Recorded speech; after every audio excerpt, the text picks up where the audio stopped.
Okay, welcome back to the Surviving Siblings podcast. I am really excited to be here today for this special episode as we're going into the holidays. I have a fan favorite. Just super close with her, love her to death, Dr. Dawn DiRaimondo, and excited to have you back here today. As you guys know, she's been on the show before, but she's also the author of Surviving Sibling Loss, the invisible thread that connects us through life and death. Dawn, welcome back. Oh my goodness, Maya. It's so good to see you and to be here. Thank you so much for having me on, especially this episode, which is super meaningful to me to be talking about the holidays and milestones, which is some of the hardest parts of coping with grief. Right. So I'm glad to be here. I am so excited to have you back. I loved kicking off, which we'll kind of dive into in a little bit, my second season with you. That was so amazing. But for those listeners that are tuning in for the first time or didn't hear your first interview, Dawn, tell us a little bit about your story in kind of a nutshell so we can get that background. And then we're going to definitely dive into holidays, how we cope with that, milestones, and how we cope with it, and how we've coped with it, or maybe not coped so well with it in the past, and then give some tips on that. But let's talk about your story just a little bit in a nutshell so everyone knows about your sibling loss story. Sounds good. So let's see where to start. So I am the oldest of three. I have a younger sister. My brother was the youngest. And in 2004, we lost my brother. He was a flight medic in the Army in Iraq. And I was about 28. He was 22 at the time. And he was on a helicopter and unfortunately was shot down. There were no survivors. There was another helicopter traveling with them. And so we know that they tried resuscitating everybody and nobody could be saved. And so it was very shocking. I know, if people are at war, you think, well, there's always this chance, but he had been away for almost a year. He was due to be home in 6 weeks. And, it was literally the call that changes your life. And, I just like froze and kind of got catapulted right into this world of grief. And I was a new therapist at the time. I had recently been licensed as a psychologist. Literally, my sister called me at work, not realizing that no one else had told me, and she had to tell me. And, I froze. And then she's like, you need to come home, which was, they were in Southern California and I live in Northern California. And so I, went home and, as we all know, just entered this completely new world of grief. And it changed our family. It changed my life. I now specialize in grief and loss as a therapist. It's been huge, but I've actually, how do I put this? I like helping people through the journey of grief because it's so hard. And we live in a society that really doesn't know how to talk about it, doesn't want to talk about it. There's a lot of pressure to move on. It's really difficult to try to grieve when you don't know how, and you have a society that doesn't really help you. So I really love being a part of helping people in my practice and being a part of podcasts and writing a book to help people know, like, how do you do this? Because everybody wonders, what do you do? How do you do this? And also, I'm just so glad you've done this podcast because you've also created an opportunity for people to plug in and learn. And so that at least we feel like other people do get it, even if our friends don't, even if our family or our partners don't, some people do. So, and, I want to mention why it feels so meaningful also to be on this episode in particular is the last time we talked to Michael was on Christmas Day in 2003. And we didn't know we would get to talk to him. I can still picture us in our living room when my mom got the call and we talked to him. He sounded good. Again, he was supposed to be home 6 weeks later. And unfortunately, 14 days later, he died. So, and this January 8th will be 20 years of losing him. So this whole thing is just really a big deal. So I'm glad that I can talk about it and hopefully share our experiences and maybe help give people ideas on how they can navigate through the holidays, which are difficult when we Yeah. don't have our siblings here. Very difficult. We've been wanting to do this episode for a while. Mhm. We've been really excited about this episode. And I feel like it's the perfect timing as well with the 20-year anniversary coming up and you really understanding what it's like. And I want to go back to what you were saying earlier just for a second, and then we're going to go forward into how do we deal with these milestones and especially the holidays as we're rolling into them. But you were talking about how, it's always it could happen, right? When someone's deployed, you could lose them. There are risks there, but you guys were at the finish line. It felt like, right? 6 weeks Right. away, he's coming home. So it's still a very sudden loss. It's a sudden loss because the expectation was not there. You did not think this was going to happen. And so I think that's one of the many reasons that we connected because sudden loss is, I make no comparisons. We're both alike in that way, but it is a little bit of there's different things that come with different types of loss and sudden Mhm. loss, like you're not expecting it. And it's like the rug is being pulled out underneath you. And as I mentioned before, if you want to listen to Dawn's full episode about her brother book, and obviously we're going to talk a lot about this today too, but we're really diving into holidays. You can go to our season 2, episode 1. We really get into it. It's a great episode. But tell us a little bit about dive into this, Dawn. I'm really excited to talk about this today. What was it like for you guys? I mean, you were coming out of the holidays, you get the news. That was very difficult. Tell me a little bit about your first holidays and experiences. They were difficult for Right. me. Absolutely. I think because let's see, lost him January 8th, we had like a lot of, I guess, time before the holidays approach, although my birthday was in February. So that was pretty quick. And I think what's hard with the holidays too is you can't get away from it. Like there's no getting away from the holidays. It starts, uh, I don't even, I'm sure Costco has decorations already. I don't know. I try not to go there, but by October for sure, September, right? And so you're kind of forced to think about it and deal with it. It's on TV, you hear music on the radio, like it's everywhere. And my mom used to love Christmas and she couldn't do it. Like she wanted nothing to do with Christmas. So like everything came to a stop for her. And so we even went away. We didn't stay home because she didn't want to be home. She didn't decorate. She didn't do anything. And so we ended up staying at a hotel in Southern California, like in a beach town, Huntington Beach. And we actually invited another couple, family friends of ours that didn't have kids. They knew Michael because we couldn't have it just be the four of us. I have a younger sister. She's about almost 3 years younger than me. And it just felt way too sad. And so we asked them if they would join just to help break up the dynamic. Like they'd be okay if we were crying about Michael and talking about him. It wouldn't make them uncomfortable. But they also helped bring, some I don't know, laughter, it just kind of break up the dynamic. So it wasn't so obvious that, you know, it was just the four of us. And again, in some ways, how do I put this? And some people might be able to relate to this because he was gone for so long. We were kind of used to him not being there. And there's almost this little part of your brain that's like, maybe he's not really gone. He's just not back yet, right? He's just away. And it wasn't like we were in denial. Like we knew he wasn't coming back, but there was a way in which it's not like we had just seen him a week ago.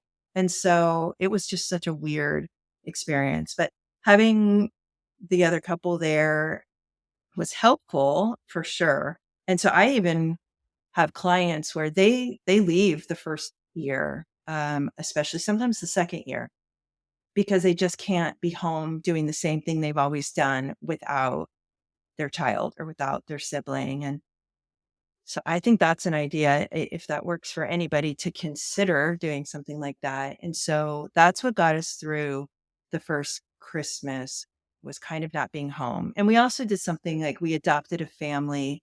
I think it was through a church or somewhere we saw that, you could adopt a family and they would give like the kids ages and the size of clothes they needed. So we kind of did that as something, it was a way like to honor my brother, instead of buying him a present, we sort of did that. We donated I to love a that. charity, or the foundation we started for him and try to do things like that. It took a long time before my mom wanted to decorate. I ended up having my daughter in 2007, so 3 years later. And so as my daughter got a little bit older, my mom wanted to bring back the lights and the decorations, and, so I think it took like 4 or 5 years I was just before. gonna say, how many years was it before she was so she was not decorating for years. That's It was a interesting. long time. Yeah, I mean, she didn't do Christmas cards, and I mean, we used to call her Miss Christmas. I mean, she was all about all of it, so it was really significant for her not to. And then we didn't even wanna be with extended family, not that we didn't want to be, but we really weren't gonna celebrate Christmas, so it wasn't like we were gonna go to their house, and anyway, but eventually it came back in part because my mom was motivated for my daughter, and so and we did, with stockings, because sometimes the question is, "What do you do with the stocking? Do you put the stocking up or not?" And we Ooh, did. that's a good one. That's a good one. Did you guys put Michael's stocking up We when did. I ended up the party finding happened? one that said, "In spirit and memory," which I kind of liked too. So I think it depended on the year. Sometimes they would just put his regular with his name, or they put "in spirit and memory," or both, or something. And so what we would do is write letters to him or our favorite memories and put that in the stocking. Yeah. And I then love someone would that. read them, as a way to kind of integrate him into the holidays still for us. Whose And so idea it was was that? That's an amazing idea. Whose idea was that? And how many years do you think you were in when you guys started to do the letters? Because I'm like inspired. I'm like, oh, maybe I want to do that this year. That's a really cool idea. Yeah, I think it was mine. Like, everything's kind of a blur with grief and loss. Like, I only remember sort of like tidbits or snapshots. Like, so much of it I don't. It sounds like something I would think of, so I think it was maybe my idea, but hopefully I'm not taking credit for someone else's. Um, it and I don't know.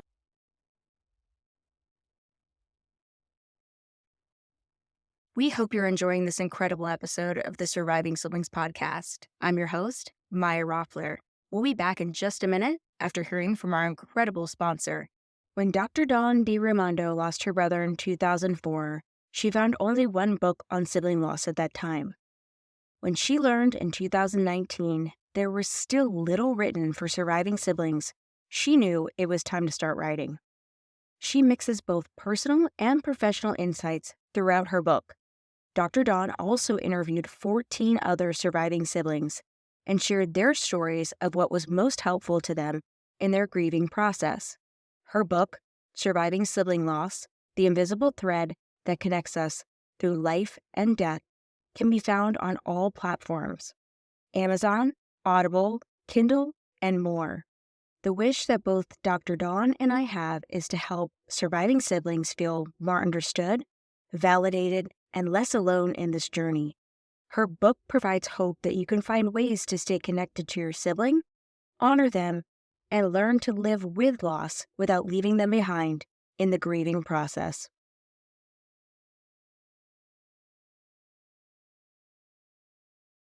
I'm trying to think.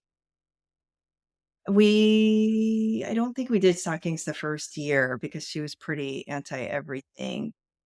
So I don't remember when they came back, but I know that whenever ours came back, he was part of it. So we didn't want to like leave him out.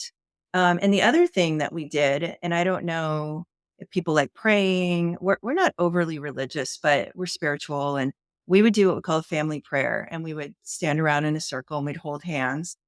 And we would each take a turn saying something to Michael. And we did that, I think, a lot in the beginning around Christmas or any significant sort of time. We felt like, again, it felt sort of like Michael time. Like we wanted to honor him, acknowledge him. And that was something else that we did for sure. That is really cool. I want to do that this year. I want to have a Yeah. stocking and write stuff to my brother. Like that, that's inspiring for me just listening to I didn't know that you did that. See, I love doing these with you because I Mhm. learned all this stuff. That's amazing. But I think what's really interesting about Christmas specifically, what you're sharing with this. And, if you celebrate Christmas or December is holidays, right? November, Right. it hits you hard, like you were talking about. Gosh, all the way in I think August, July, I start seeing stuff in like TJ Maxx for like Yeah. Halloween. I'm like, "Are you kidding me?" My birthday hasn't even happened yet, which is in late September. I'm like, "This is Right. crazy." It's crazy. But that's how it is, and so it's kinda shoved in your face, which is why this episode is so important because you see those things and it has a totally different meaning than prior to your loss of your sibling, right? And I think that, like, you see that and you're like, "Oh god, I have that holiday coming up," or I have so it doesn't really matter. But if you're a Christmas celebrator like us, or there's so many holidays in December, depending on your faith, your background, what you believe in.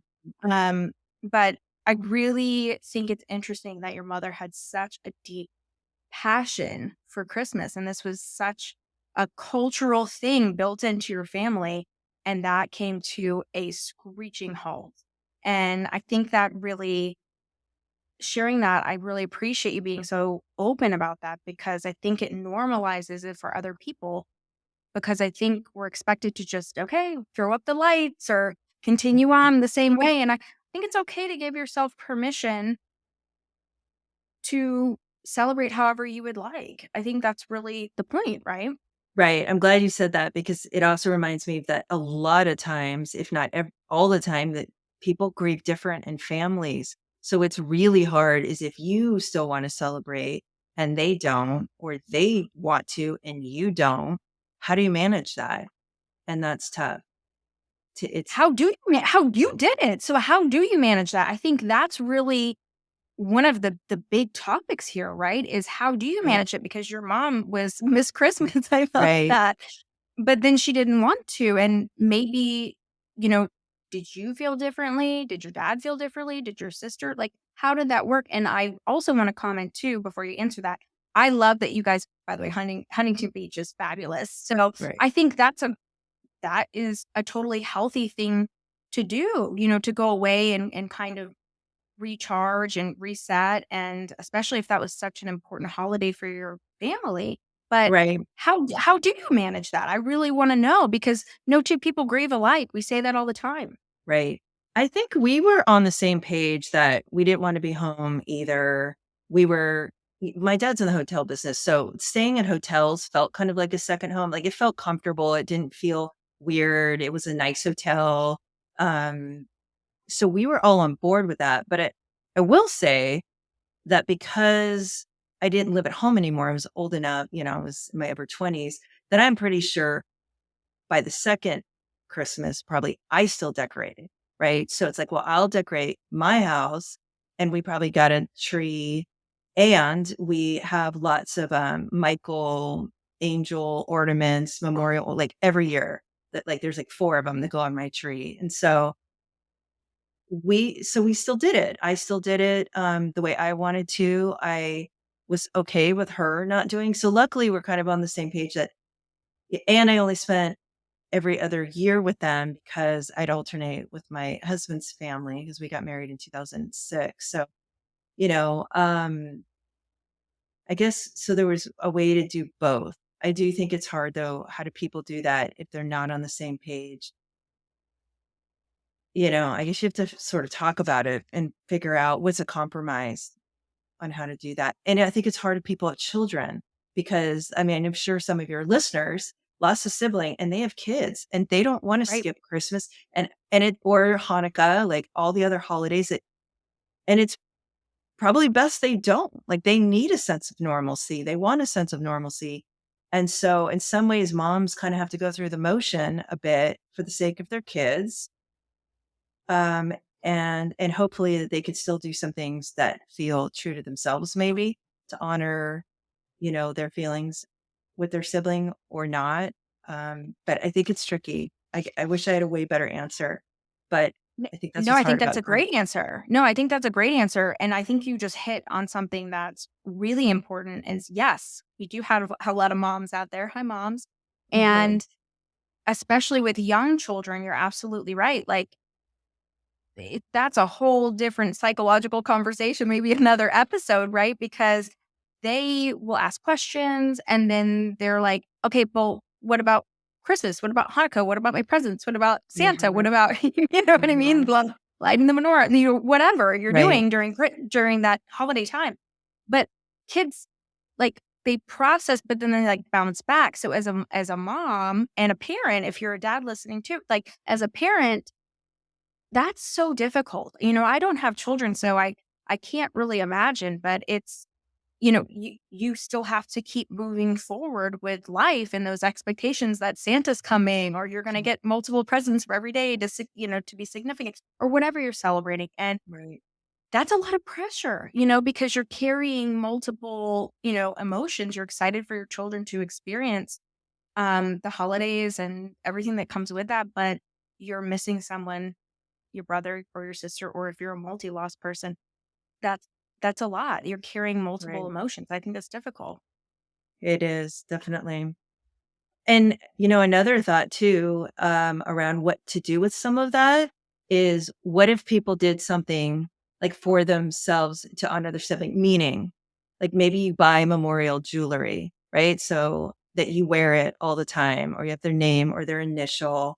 For some people, getting a tattoo, right? Like maybe, and like instead of buying a present for your sibling, you're going to put that money towards a present that represents your sibling or doing or donating, right? Especially if you lost a sibling to suicide or cancer, that you donate to some, um, charities or you participate in like the walks that they do, right? So again, I think partly what I like to help people with is you always have a relationship. Just because they're not physically here does not mean they're not your sibling. They're not a part of your heart and soul and your family story and your story. They are.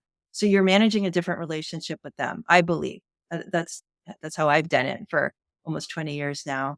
And so you try to take that grief energy and you channel it into something that connects you to your sibling, right? Depending on either how they died or something, even a trip. Let's say you've always wanted to do a trip. Let's say the two of you talked about doing a trip, doing it um, in honor of them because it feels good to honor them and it's a way to be connected. And I know for me, I felt worried.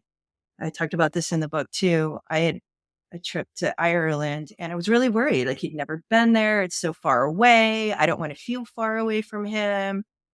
And I was so happy to find that I didn't feel far away. I actually felt closer to him. And maybe because Ireland is like one of the most beautiful places on the planet. And it seemed like it's kind of a spiritual, religious place. And it just helped confirm and validate for me, like he's connected to me. It doesn't matter where I go, right? And that can be a powerful experience for people. And I guess I hope that people feel validated and get a sense of permission, like do these things, even if other people don't understand. Even if your friends or your partner is like, hey, it's been 8 months, or you're still crying about this, you're still, or it's been 2 years or 3 years. Like, no, you can still do these things. That's not being stuck, in my opinion. Like if you're not leaving your house and you're not still living your life or that's stuck. And then, yeah, you probably need to get into some therapy to help. But the way I talk about living with loss and grief is doing these things along the way, like in your life. So, Uh, This is so interesting that we're talking about this because I literally just talked about this yesterday with a couple other bereaved people. So again, chills, love it. mhm, I went on a trip, as I shared in season one, in my opinion, it was pretty quickly after my brother passed away, right? Was killed. And this was in January. He was killed right before Thanksgiving.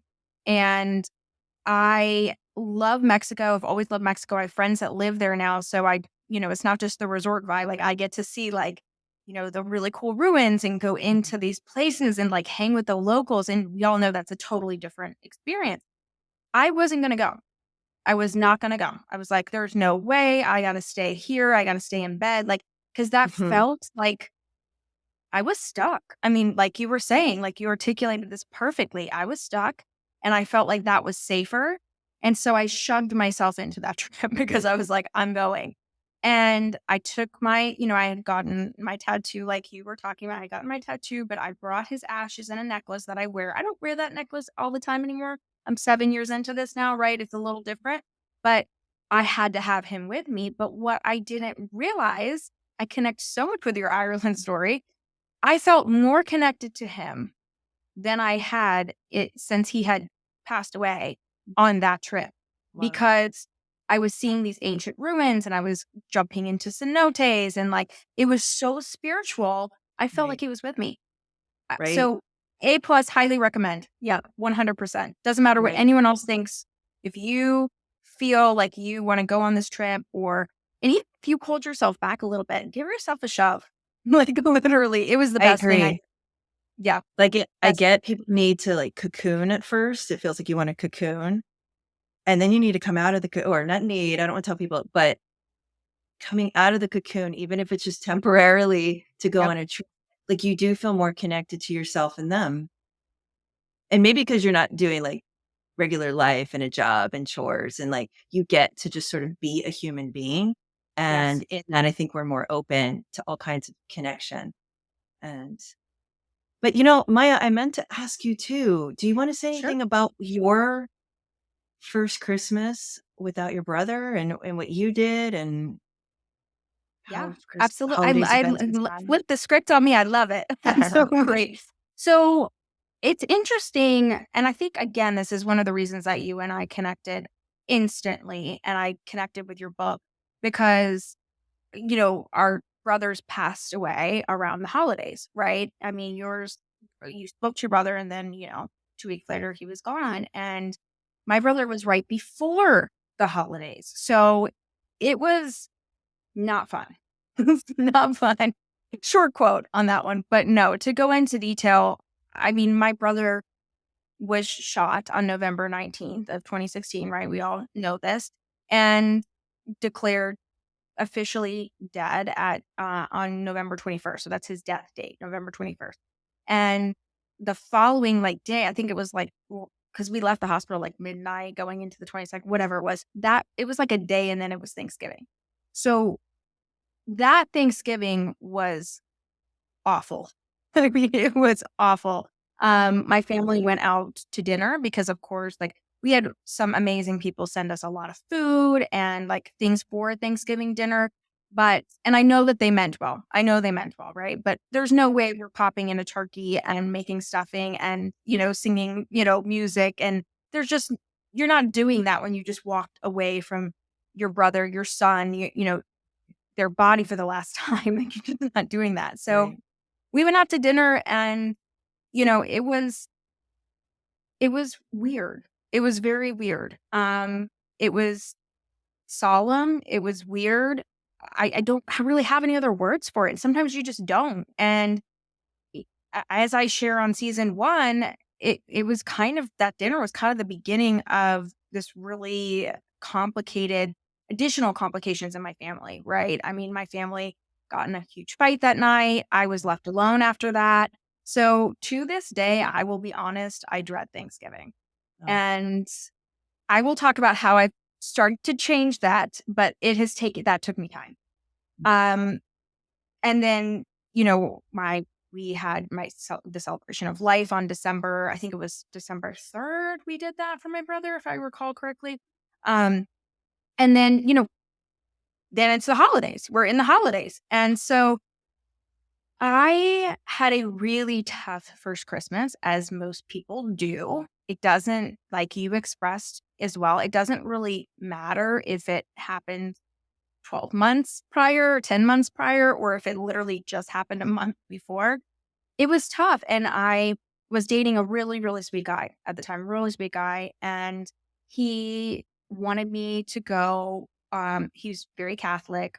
I'm not like you are, I'm more spiritual, but, I did go to Catholic school, so that was, not uncomfortable for me. I'm wearing a cross right now, so obviously it's still a spiritual thing in me, and he wanted me to go to I grew up doing this. He wanted me to go to mass with him and meet his family.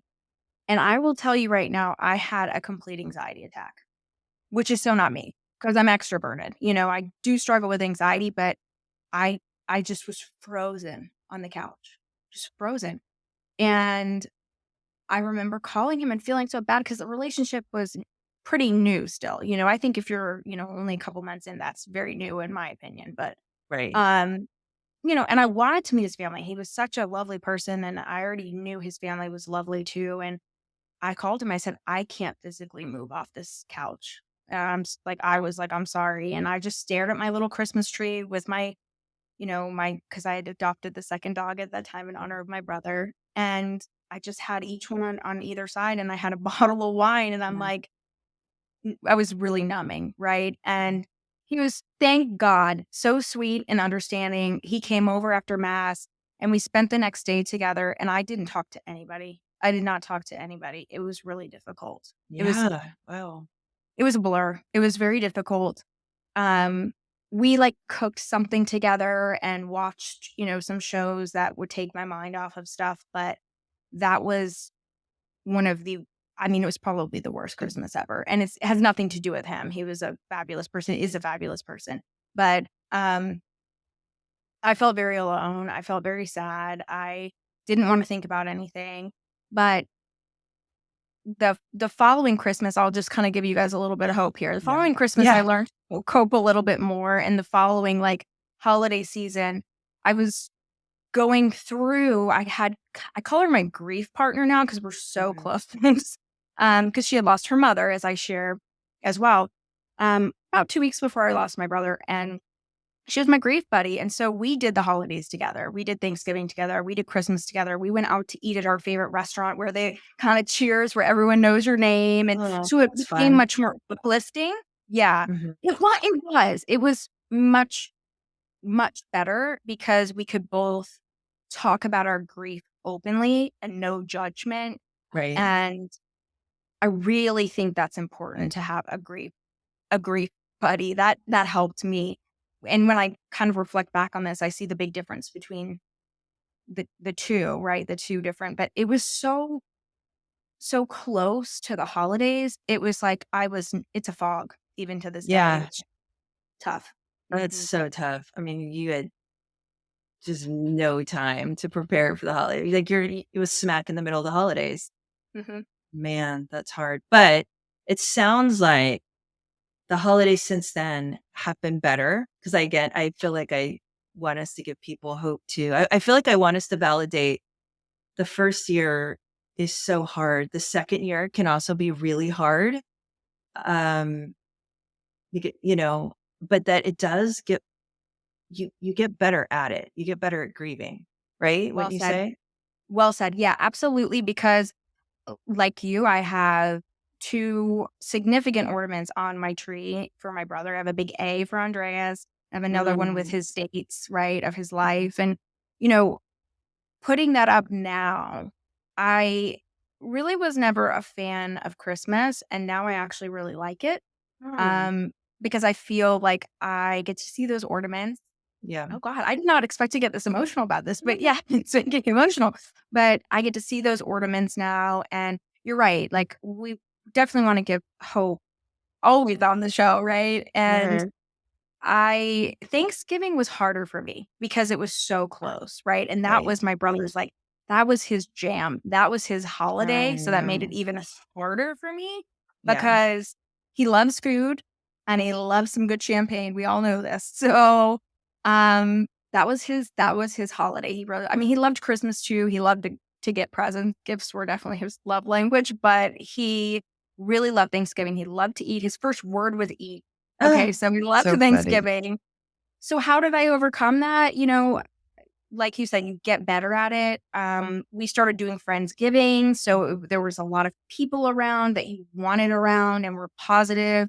Right. Um, and it evolved every single year. And now, I Thanksgiving is not my favorite holiday, and I don't think it ever will be. But do I dread it now? No, absolutely not, because I made traditions around Mhm. it and also things to honor my brother. Like, I always make sure we make dishes that he loved, and Mhm.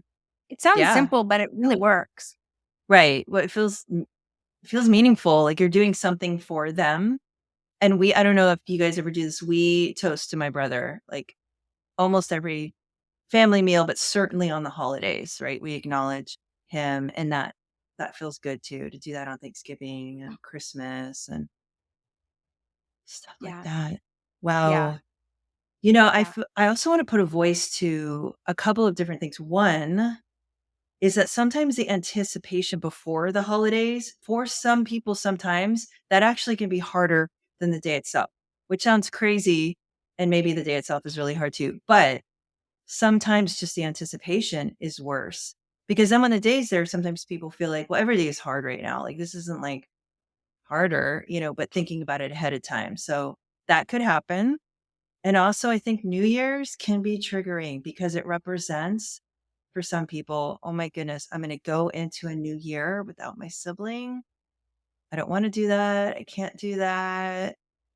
You know what I mean? So I guess I want to mention that I'm validating that if someone's thought that, yes, that's a thing. It's a thing for me. It's a thing for me. I think I built up and I still do this. And so like us talking, I'm so glad we're talking about this because I feel like it's gonna give me a new mindset. Like I'm evolving in year 7, like coming up.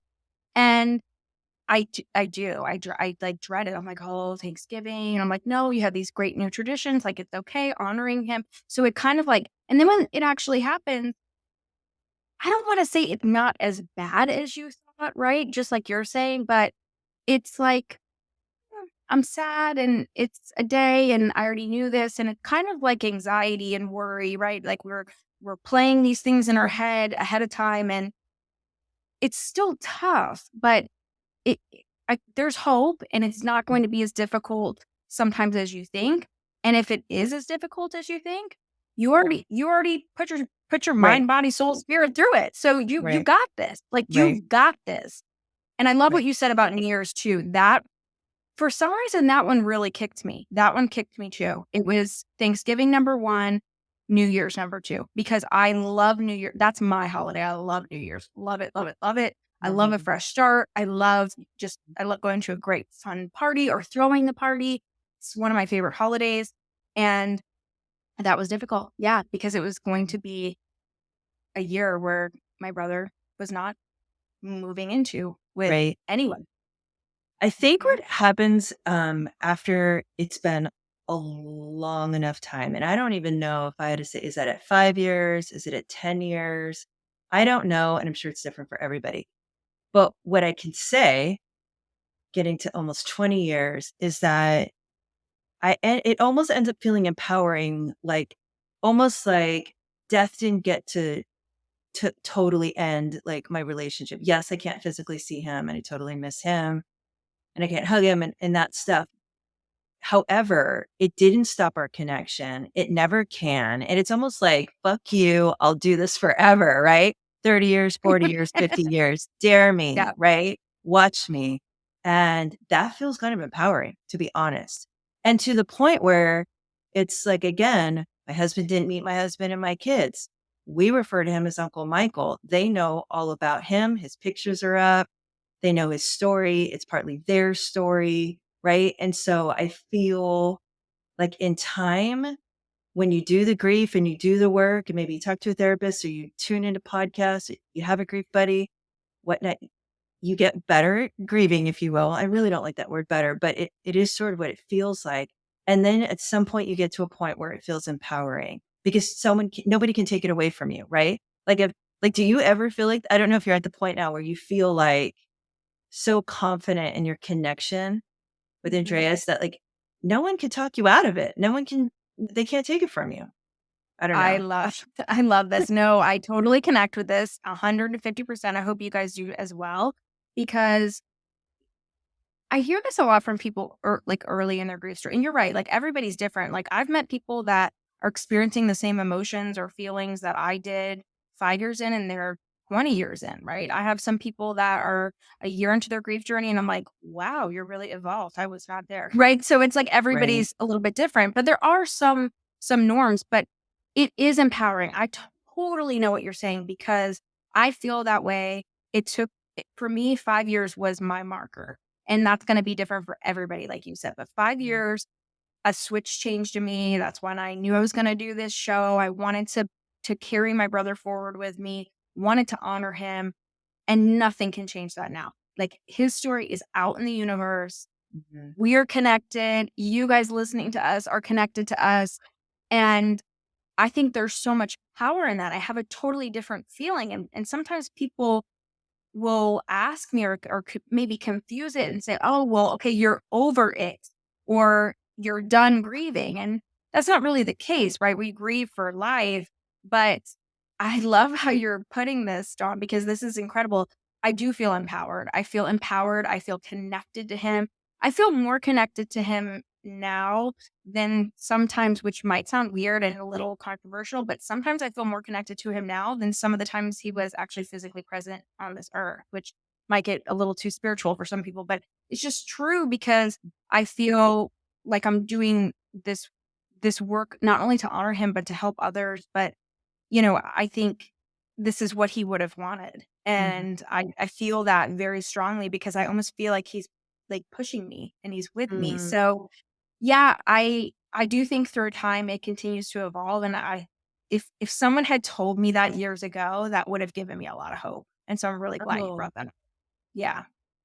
Well, I think for some people, because I hear it with my clients, that they're scared to give up the acute grief because they think they feel like it helps them be connected to their sibling. And that if they're not grieving, crying, like feeling like they're falling apart, that somehow they're not honoring them and that they'll lose their connection. And I guess I want people to hear that you actually don't have to lose your connection just because you cry less or you're not grieving as hard or you even don't think about them in it for an afternoon or a day, right? That your connection's stronger than that. And so I hope that that feels helpful for people to know because we're literally living it, right? Like you and I are examples of you take it one day at a time. You literally sometimes have to take it 1 hour at a time, but you Yeah. just keep plugging into sources of support and you can do this. You can live with really hard loss, Yeah. you know? We're examples of that. You definitely can. And I think again, if someone had told me that I could still have this really strong connection with him, I mean, of course, would I give anything to have him sitting in this room doing a talk with me Yeah. right now? Of course. But Yeah.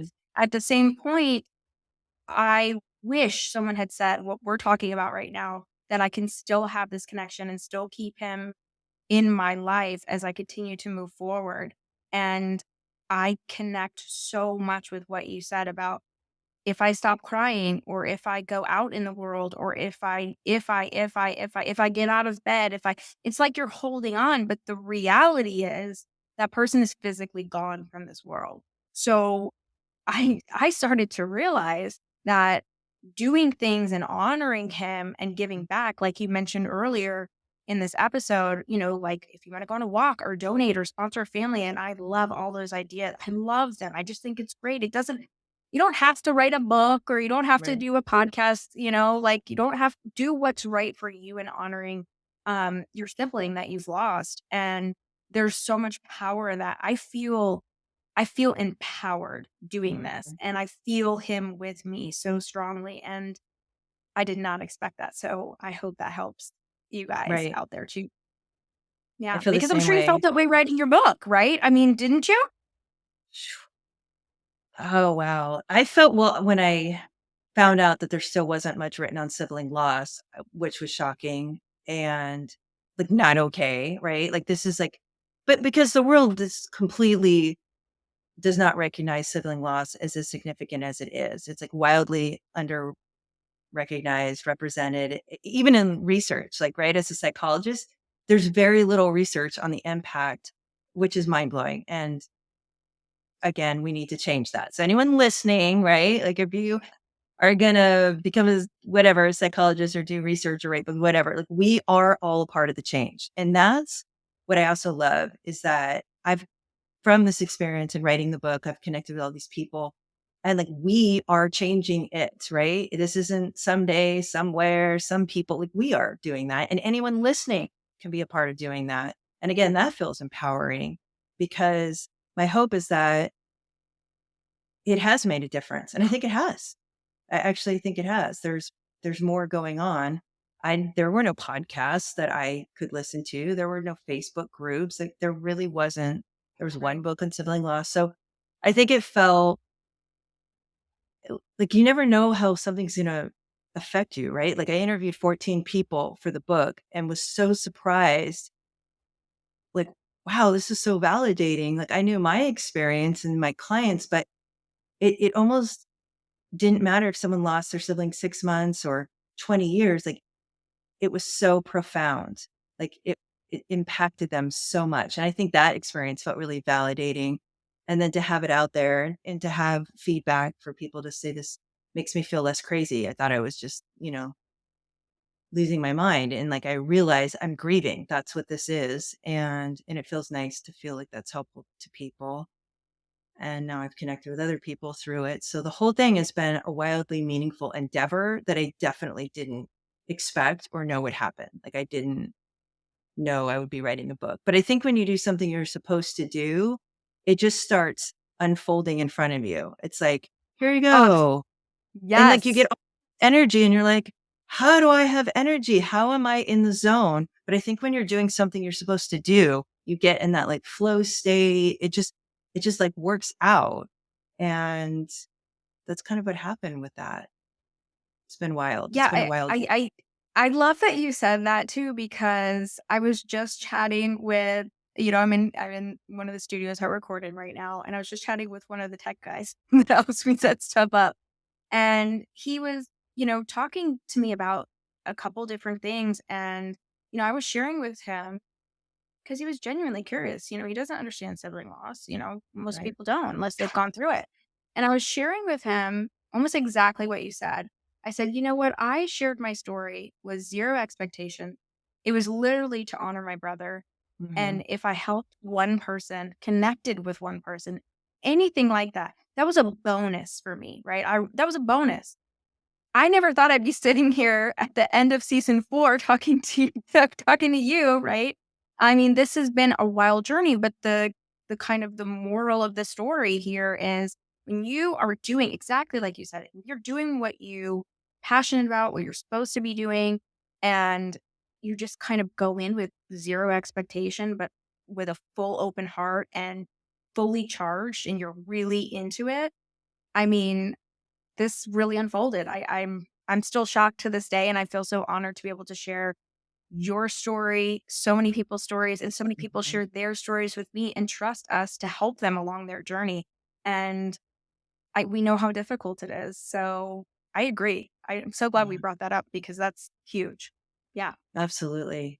And hopefully people will use like your groups and whatnot. Like I think we talked about this earlier too, that putting, dedicating, I would love this episode to be totally dedicated to all of our siblings. And if people want to put their siblings' names with a symbol that reminds them of their sibling, like let's do that. Like I really want us to be a part of like this is where you share your sibling's name and anything special about them. Like bring it to this pod podcast, this group, all of that.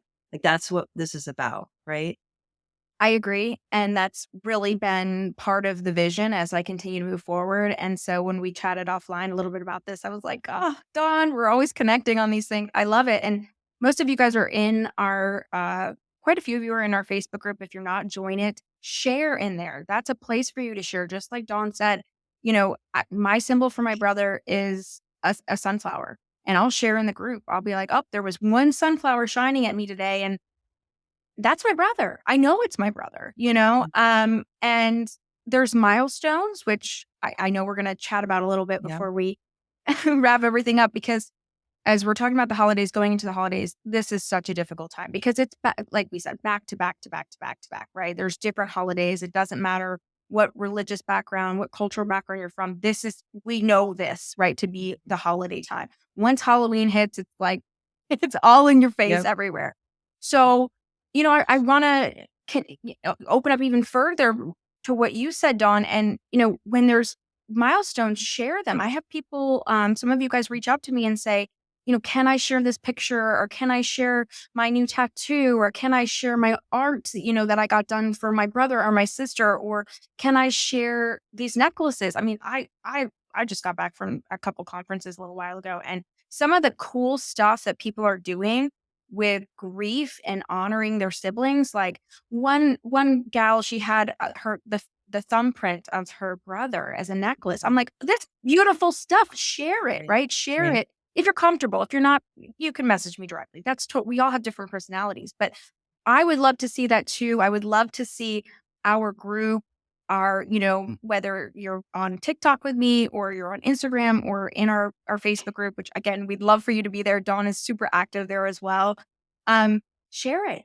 Share it. Tell us about your favorite holiday thing that you do for your brother or sister, or multi-sibling, if you're multi-sibling loss. If you Right.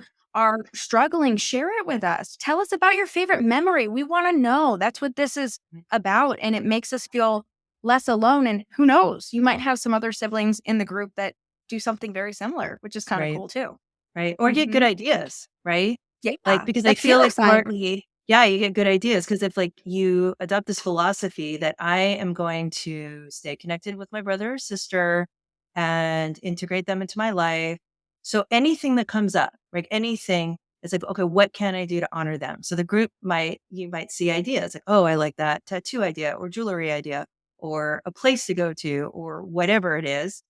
Because even big milestones, a wedding without your sibling, that's tough, right? That's big. And so, but if you've got this philosophy, we don't leave them out. So how do we include them?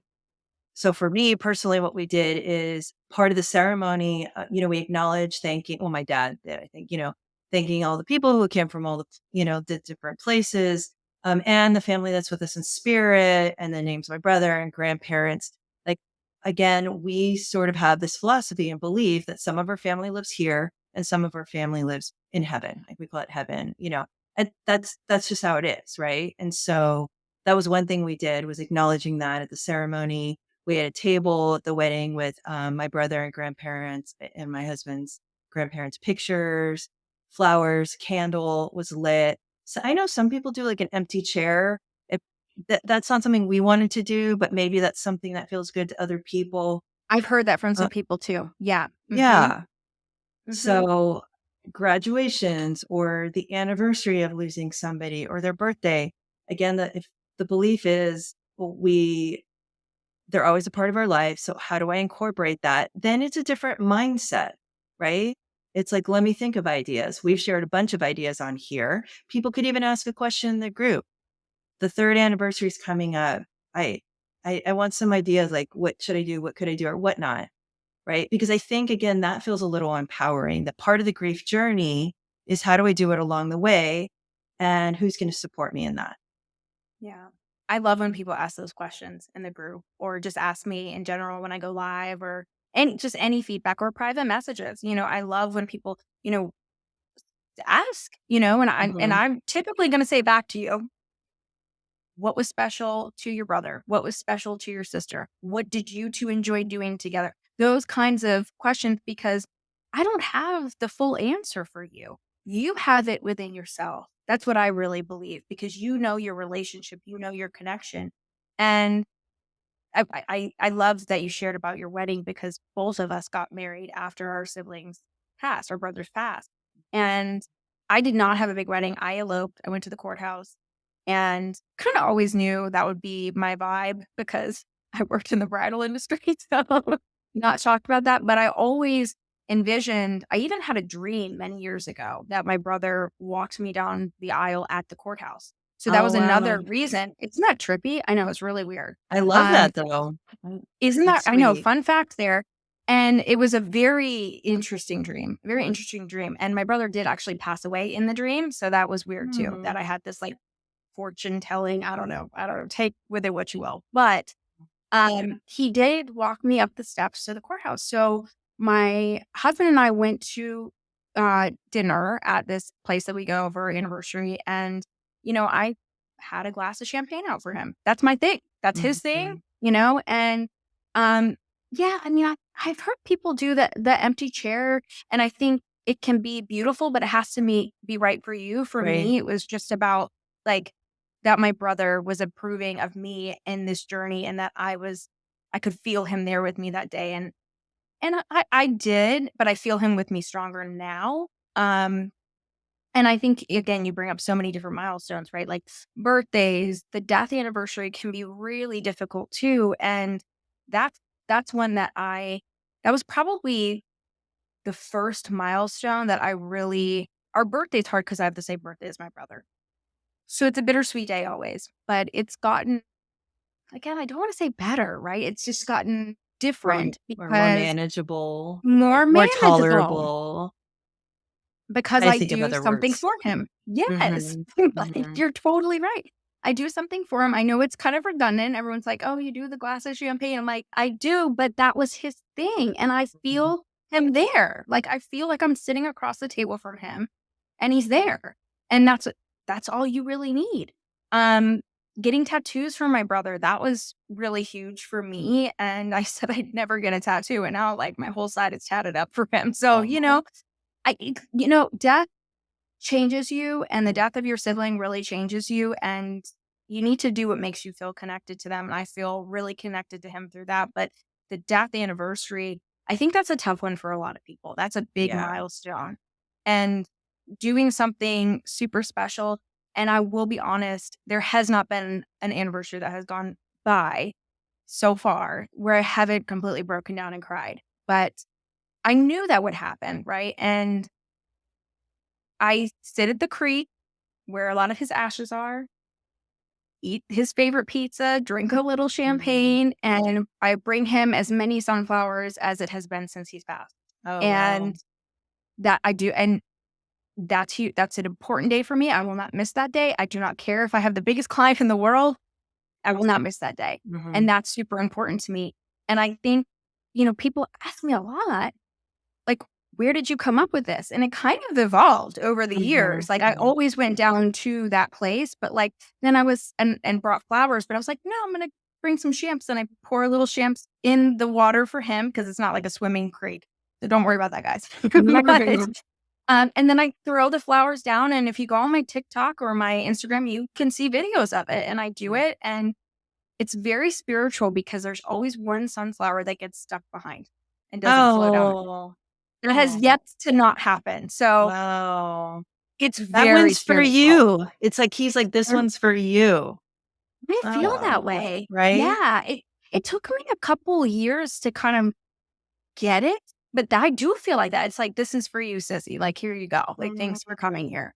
So, that's a big one for me, milestone. What are the big ones for you? I mean, obviously, you're coming up on the 20-year anniversary. What are you guys gonna do something I don't know yet. specific?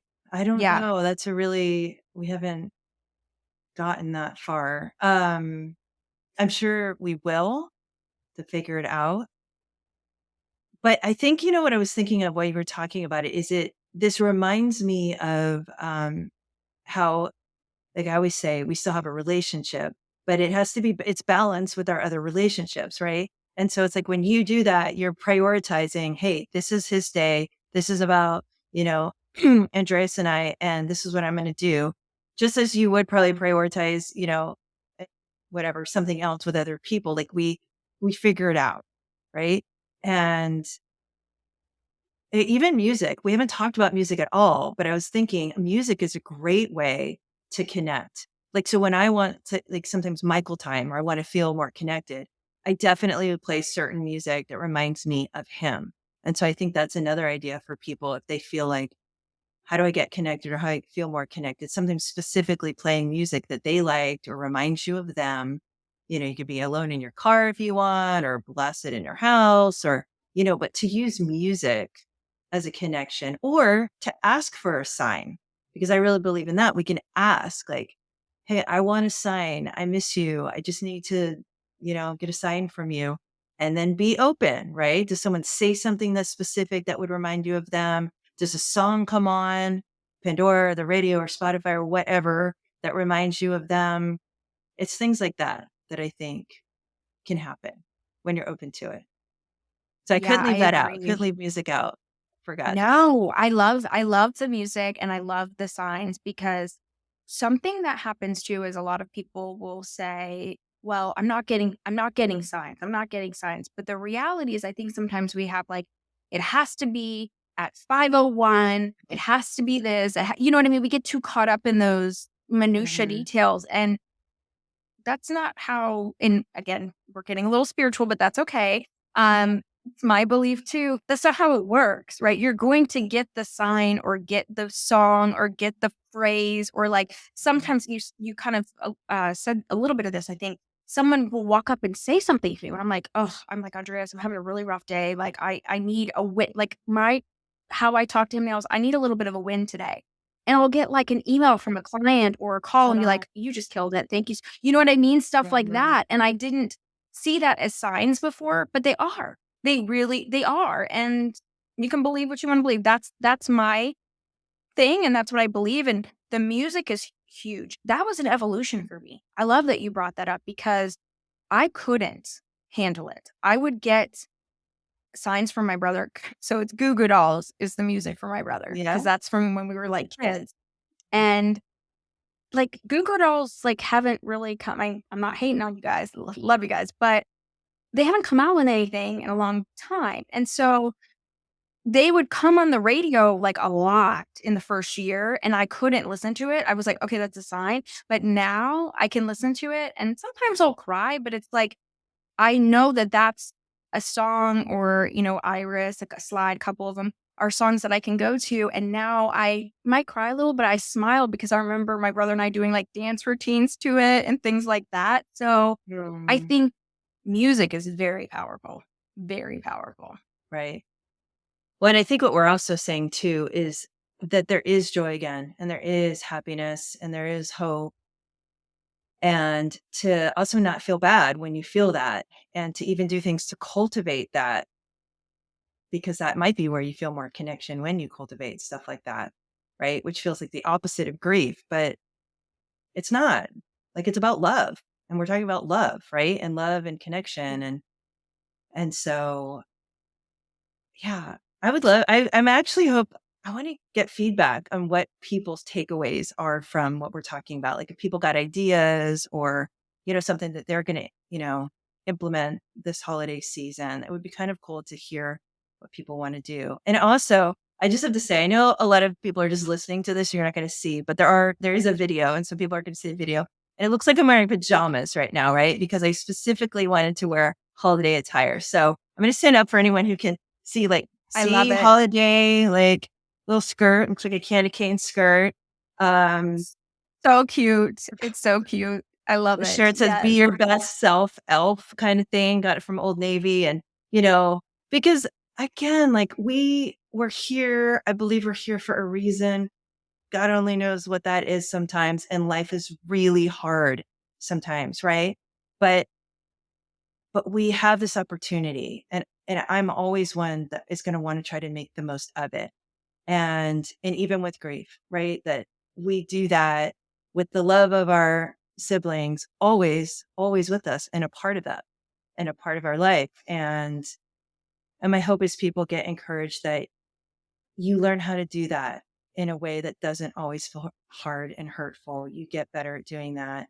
You get ideas from listening to other people, right? The longer you do this, and to give yourself grace, because the holidays are a tough time in the grief journey, but it's not impossible. And you'll get through it, and you'll get through it with your sibling, not without. I mean, it's different. They're not physically here, but the love is always there. It just is. I that really resonates a lot with me, Dawn. Yeah, because I my first Thanksgiving, my first Christmas, the first, that we talk about a lot, right? Those milestones, the holidays. y- I was thinking of it differently than what we're talking about today. I was thinking about it like I'm never going to have a Thanksgiving with him again. I'm never going to have a Christmas with him again. We'll never celebrate our birthday together ever again. I now have this new milestone date in my life, which is his death anniversary, like, and Right. he's not here. That's a reminder of that. But as I continue to move through my grief journey, it's exactly what you said. My mindset completely shifted because I started to realize, yes, he's not physically here, but he can come with me. And how am I going to honor him and keep him a part of these really important milestones, holidays, whether it's your, like you said, like a wedding, having children, right? I mean, your Mhm. daughter is named after your your brother, that's Michaela. bringing him. Yep. Yes. And so I just, again, my nephew, his middle name is my brother's name. So again, I'm very close with my youngest sister, and that's so special to me. And feel like he's coming along with us because of that. And he has some of my, brother's like clothes and toys. And so there's ways to do this. And I want to say one more thing too about this because I have a lot of people that say this, Dawn. I'm sure you've heard this too, working for such a long time in the grief space and also grieving for 20 years, your brother. But people will say to me sometimes like, "Oh my gosh, Maya, like I love what you do on his, for your birthday or death anniversary or Christmas, Thanksgiving, things like that, right?" And they're like, "But I am working that day and I don't like it does not have to be Right. you don't have to go as off the board as I do, right? Or out there as me. It's Mhm. just that's something that I know I need, so I need to prioritize that. But we're living, we're physically here, right? So we do have jobs and we have kids and we Mhm. have husbands and wives and, Right. life. So that rhymes. But yeah, I mean, so life happens. So it might be something as simple as just every single year you do this on that day, or, you just sit with it for a minute, or go out in your backyard and plant something for them. I mean, it Mhm. can be Mhm. something simple. Just knowing that Right. you're carrying and not forgetting them really changes your whole mindset because I was so Right. scared I was going to forget my brother. And you're right. I was holding on to feeling pain and being sad and being angry was my big one, as we all know. So I think once that mindset shift happened with lots of therapy, lots of Mhm. support, Mhm. and then being a part of this community and meeting all of you guys, it Right. it can happen, and it doesn't have to be something huge. Like, you don't have to, like, put a banner in the sky for them or anything like that. It's something that will connect you. Agreed. And I think posting sometimes can do that, right? Just posting a picture of them or their favorite song or and that I think is a nice way people can engage with posts in a way that they seem more comfortable than in real life. Like, and so sometimes they'll say, "Oh, I miss them too," or "Love them," sending you love. Like they engage with you, and it feels like again energy. You're putting energy out there. I'm remembering them. I'm honoring them, and other people are doing the same. And I feel like that's always been helpful. I think we've put my sister and I have posted every birthday, every anniversary, every Memorial Day. Um, and again, if people don't feel comfortable doing that in other groups that they're in, they can do it in our group. Yeah. That's what this is for too, right? Do it here. Mhm. So It's a very safe group, and I did mhm, that on purpose. I made sure there's a reason you answer questions when you come in the group, right? I want it to be a really safe space for siblings, and it will continue to be. And so mhm, yes, we want to hear your feedback, right, Don? We want to hear from you guys. We want, if you're not comfortable sharing in the group, you can send me a DM and, I'll share it with Don, or you can reach out. We're going to talk about that in a second. And, I think we want you to share. We want you to feel safe in sharing because there is something really powerful in posting and sharing your good days and your bad days mhm, and things that you are doing and how you're honoring them and how they are moving forward in life with you. I think it's really important. So yeah, and we want feedback. What are some cool things that you're going to do for them? Like, did you get any ideas? Absolutely. We want you mhm. to share that with us. Yeah, I love it. So I have a question for you, Dawn, before we wrap up. And of course, anything else you want to add before we wrap our episode. I don't know if we talked about this, so I want to give a little bonus from, again, if you guys want to listen to Dawn's full story, season 2, episode 1. It's a fabulous episode. I have to brag on Dawn a little bit. That is our top interview episode ever listened to. So That congratulations on that, wow. Dawn. Yes, I have to brag on her. She's amazing. Wow. But I wanted to ask you this because I don't know if we talked about this. And I don't know if I've ever asked you this, but I love your book title, Surviving Sibling Loss. But the second part of it, I absolutely love. But I want to know, how did you come up with this? The invisible thread that connects us through life and death. I feel like it's really applicable to what we've been talking about today. When you wrote that as like the second part of the title, What did that mean to you, and how did you come up with that? Because I wanna give a little bonus here for everyone because I loved that. I connected with it, but I think it's like anything in art, right? It can mean something to me, and it might mean something different to the actual artist that wrote it. So Mhm. what did that mean to you when you Wow, came up with that that? that Yeah. is a good question. I don't remember what made me come up with it, but what comes to mind for me is I've always said that I wish you could see energy. Like, when you connect with someone and you're like, "Oh, I feel like we're on the same page," or not, right? And then I almost Yeah. wish you could see the color. Like, let's say connection was purple, they'd be like, "Duh, no wonder why I feel connected. Look, purple's everywhere." Or if it's like no connection, like it's very gray or black, or that would feel validating. And I think about attachment, that whether we are close, far apart. I mean, right now, you and I are on opposite coasts. You're in Georgia, correct? I'm in Mhm. California, but we're so connected and have been, and we've never even been in the same state It's together. crazy. It's crazy. I can't even comprehend that sometimes. I'm like, "How?" Because 'Cause we're so connected. Yeah. Right. So Mhm. I think of that as like threads that would connect something, but they're invisible. So we don't see them. But just because we don't see them doesn't mean that they're not really there. Just like our siblings, just like a lot of things. Just because we don't see it doesn't mean it's not there.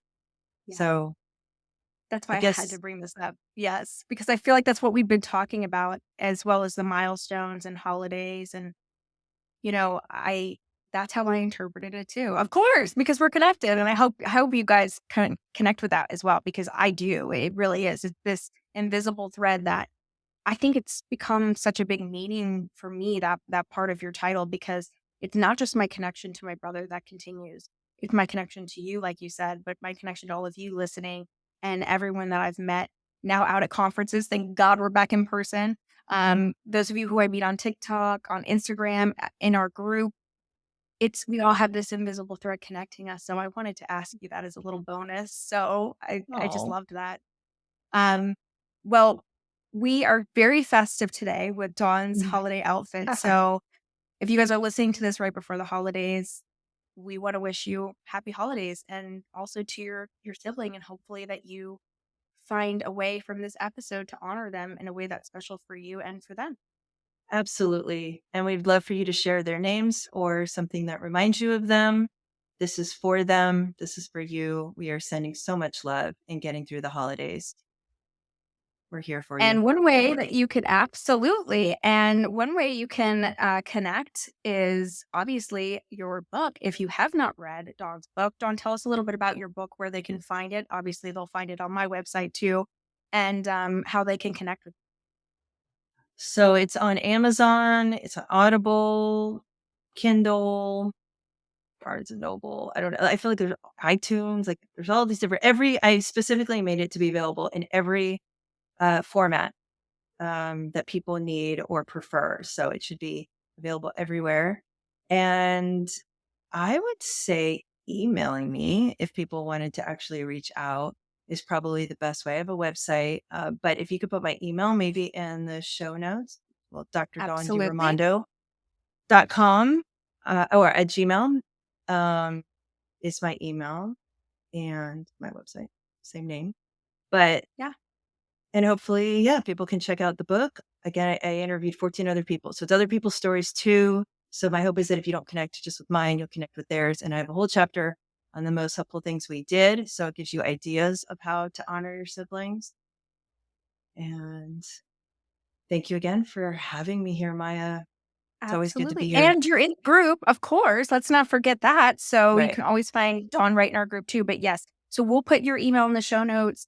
And this has been so fun. I'm so glad you came back to do this episode. And I really hope this helps all of you during a really difficult time because as we said, the holidays can be difficult already, right? We've got a lot of family dynamics that are going on usually, right?